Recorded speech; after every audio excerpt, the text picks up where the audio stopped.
Welcome to Updates at Noon. I'm Brendan Lipol.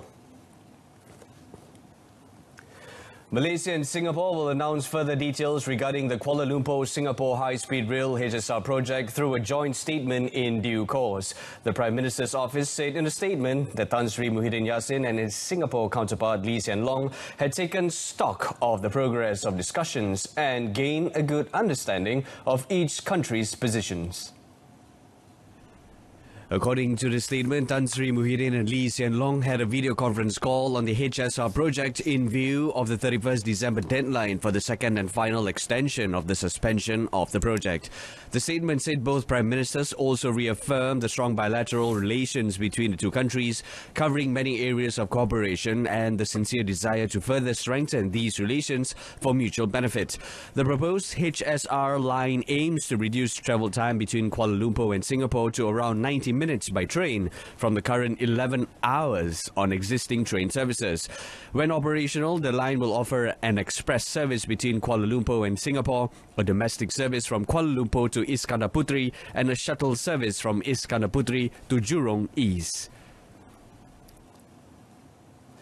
Malaysia will observe the effectiveness levels, side effects and quality of the COVID-19 vaccine for use in the United Kingdom, UK, before deciding on a COVID-19 vaccine for the country. Health Director General Tan Sri Dr. Noor Hisham Abdullah said if the vaccine used in the UK shows promising results and has low documentation of side effects in the first 3 months, this will convince Malaysia to use the vaccine.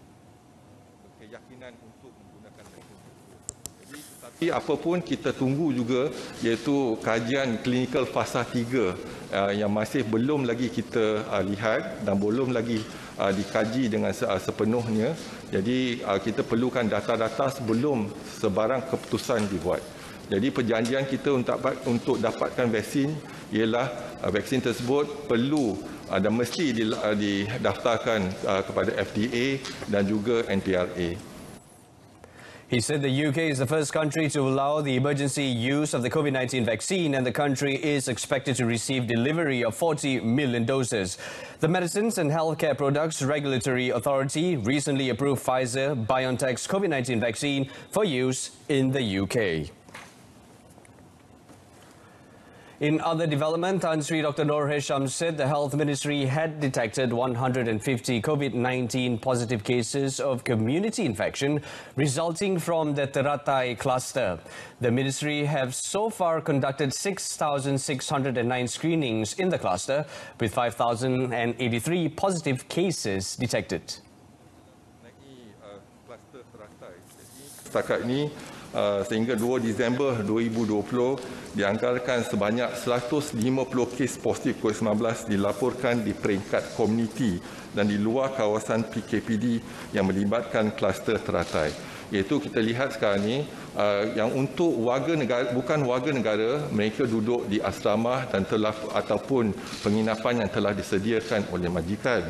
Tetapi ada 164 daripada warga negara yang duduk di rumah masing-masing. Jadi bila ada yang dijangkiti, iaitu mereka menjangkiti ahli keluarga tersebut dan sebagainya. Jadi kita dapati dah melibatkan 2 generasi jangkitan dalam keluarga. The Health DG further explained that health personnel had began carrying out community-level screening in Meru, Klang yesterday using the rapid test kit RTK antigen with hope to curb the spread of infection among the community under the cluster.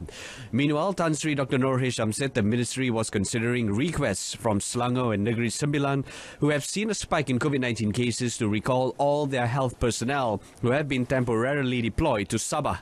He said the ministry was also cooperating with non-governmental organizations, NGOs, like the Imam Response and Relief Team, Mercy Malaysia and Malaysian Red Crescent Society to help expedite screening on the field, especially in Selangor.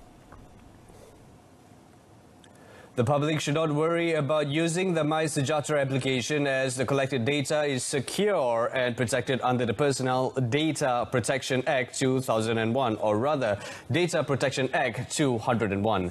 Senior Minister for Security Datuk Seri Ismail Sarbi Yaakob said MySejahtera also confirmed with international standards on the protection of confidentiality and safety of personal data of users. The senior minister was commenting on allegations by some people that the MySejahtera data was not safe and could be easily accessed by unauthorized parties.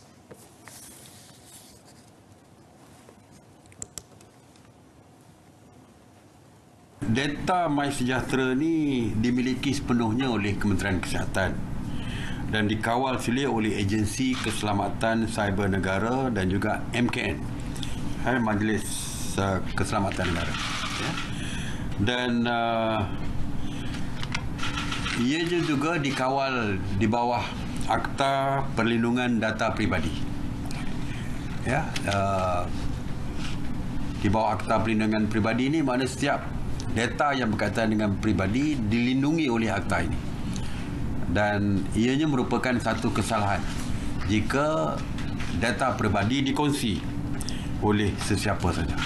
Bagi saya, rakyat tidak perlu bimbang kerana ianya di bawah kerajaan. Di bawah kerajaan. Dan kita mengawalnya dan memastikan data pribadi itu dilindungi. Jadi tidak perlu bimbang untuk Ask on calls for public libraries in Conditional Movement Control Order CMCO areas to operate. Datuk Sri Ismail Sabri said the service was classified under the prohibited indoor activity. Nevertheless, he said the suggestion to allow public libraries to open, especially to have students prepare for examination and have internet access, would be discussed with the relevant ministries. Datuk Sri Ismail Sabri also advised the people not to abuse the permission for selected interstate travel during the CMCO period. He said making unauthorized inter-district and interstate travel constituted the most cases of SOP violation since the MCO was implemented in March this year. The Employees Provident Fund EPF now allows contributors with account 1 savings of not more than 100,000 ringgit to withdraw up to 10,000 ringgit under its expanded iSina facility. Payments will be made to applicants in stages for a maximum period of 6 months, with the first withdrawal of up to 5,000 ringgit. Meanwhile, those with more than 100,000 ringgit in their account 1 are able to make a maximum withdrawal of 10% or 60,000 ringgit, whichever is lower, and it also to be paid out on a staggered basis over a maximum period of 6 months. In a statement yesterday, the EPM noted that the expanded facility will now benefit up to 8 million eligible members, an increase from the 2 million eligible contributors initially announced in November. It said eligible contributors are divided into 2 categories. The first category encompasses contributors employed in the formal or gig economy sectors, those who are self-employed or have not contributed for a long time, housewives, as well as those who have lost their jobs or been put on unpaid leave. They only need to apply online starting the 21st of December. On the other hand, members of Category 2 comprise those that have seen a 30% reduction or more in their total income, which includes base salary and other benefits such as allowances and overtime from the 1st of March onwards, whereby the said reduction can only be verified with supporting documents. They can start applying online starting from the 11th of January next year. The EPF said that members may check their application status within 2 to 3 weeks after their submission, and payments to successful applicants will be made before the end of the following month. The Malaysian Meteorological Department, Met Malaysia, has issued an orang level warning indicative of a bad weather situation today for several areas in Kelantan and Terengganu.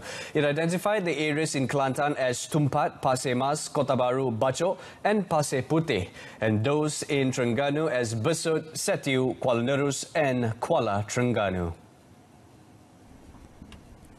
In a statement, Met Malaysia said the weather situation could trigger strong winds, particularly in the coastal stretches of the East Coast states in the peninsula.